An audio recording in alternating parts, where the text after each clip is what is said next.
So on Friday night, early Saturday morning, depending on where you are, Uranus stations retrograde. Now, personally, I kind of like Uranus retrograde because what it does is it takes that external chaos and turns it inward. But this is likely to be a bit of a rough one because this is the first time that we are experiencing it in Gemini for 84 years. So it's going to be like a shock to the mind, a shock to the system. That internal chaos where we take all of this crazy that's happening out in the world, we start actually thinking about it. Uranus is the great awakener. It is the collective messenger that kind of starts screaming at you when you're not listening to the other smaller messengers on an individual basis.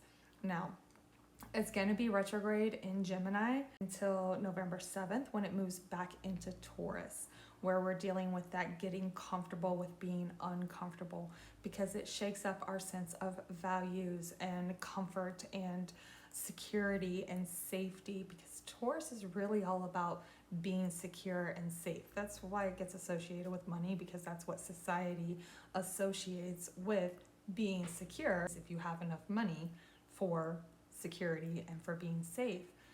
But we see what's happening in the world, right? So we need to switch up our idea, change our idea of what it means to be secure and safe. And all of this chaos that's been happening, we're turning that inward, we're reviewing it, and we're realizing that it's time to make a change. I know I said a long time ago that I have a real sneaking suspicion that we are going to kind of collectively, for the most part, people that are working with the energy anyway are just going to quit playing the capitalist games. This is where we're going to start reviewing that and really getting within our own minds and thinking, what are we going to do with this? How do I become secure and safe when the world is no longer like that?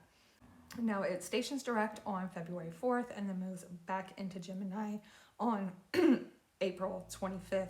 So that when it stations direct, that's when we're going to start taking action, and we're going to start like getting out there and being a little louder about we need to pay attention here. We need to do something. We need to make drastic changes.